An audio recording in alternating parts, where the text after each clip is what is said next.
नमस्कार।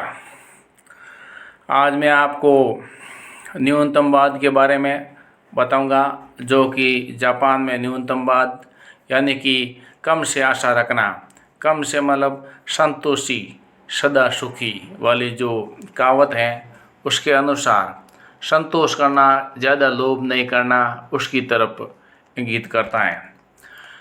तो पूरा वीडियो देखिए। आप मेरे वीडियो को लाइक कीजिए, सब्सक्राइब कीजिए और शेयर कीजिए। तो आज का टॉपिक है न्यूनतमवाद। जापान में लोकप्रिय हो रहा है मिनिमलिज्म, जिसको न्यूनतमवाद बोलते हैं। थोड़ा है, ज़्यादा की ज़रूरत नहीं के सिद्धांत पर यह चल रहा है न्यूनतमवाद, जो कि जापान में।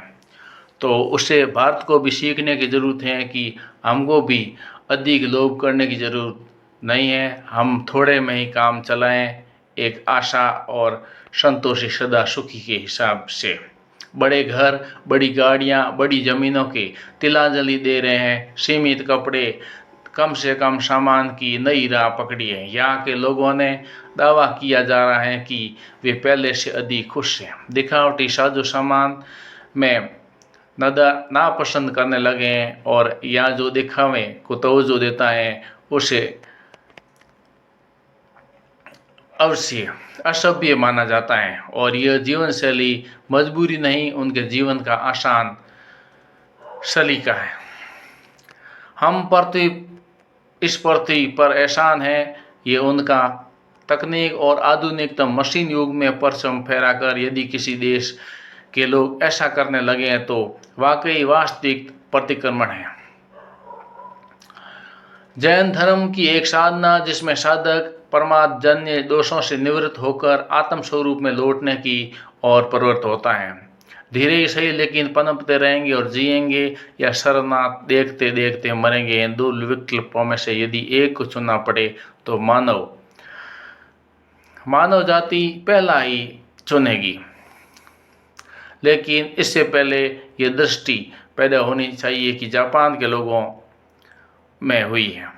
अभी हमने इस और सोचना भी नहीं शुरू किया है। किसी भी देश के विकास के मापदंड जब तक इकोनॉमिक्स ग्रोथ और जीडीपी के आंकड़े होंगे, तब तक इस धरती को बचाने की योजनाएं और कवायदें सिर्फ और सिर्फ भ्रम फैलाने वाले झूठ ही रहेंगे। कौन ऐसी कंपनी होगी जो अपने टारगेट्स का रिवर्स गैस लगाएगी? जो कंपनी आज 1 लाख स्कूटर या 30,000 कारें बना रही हैं, उसके अगले वर्ष में टारगेट 10% या उससे अधिक होंगे। उत्पादन चाहे कोई भी हो, सेल्स टारगेट बढ़ते ही जाएंगे और उपयोग से अधिक होगा।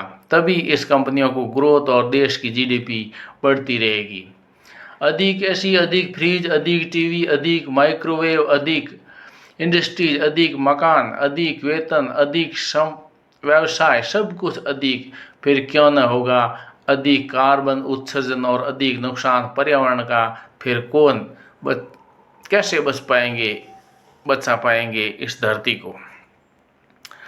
क्या व्यक्तिगत रूप में हम अपने उपभोग को कम करने को तैयार हैं, ईमानदार और गंभीर हैं, जैसा जापान ने किया?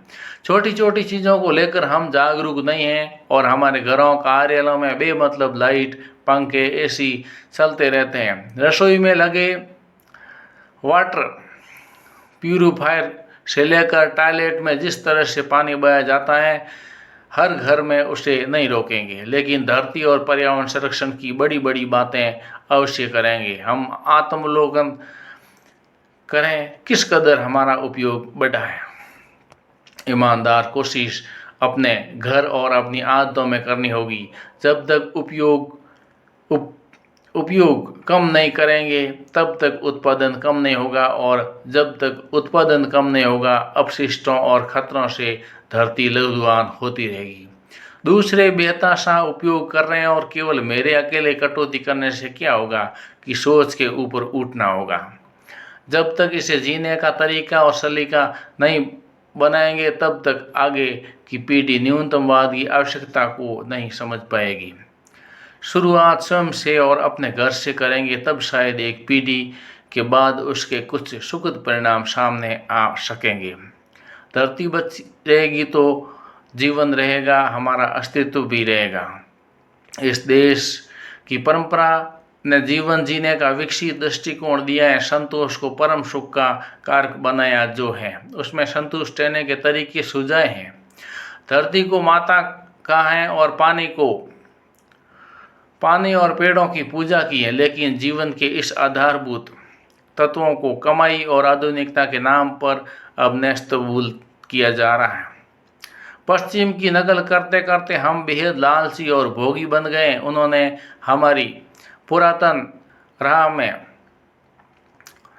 में पत्थर मारा है और उसे जीवनशैली बनाने के लिए कमर कसी है, और हमारी आँखें अभी बंद हैं और जो चाहें ये धरती से जीवन का सर्वनाश करने दे, इससे पहले आँख खुल जाए तो बेहतर है।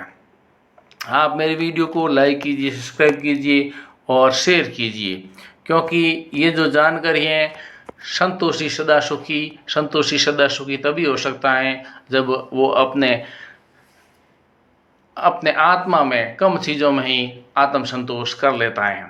तो आज के लिए बस इतना ही। बहुत बहुत धन्यवाद।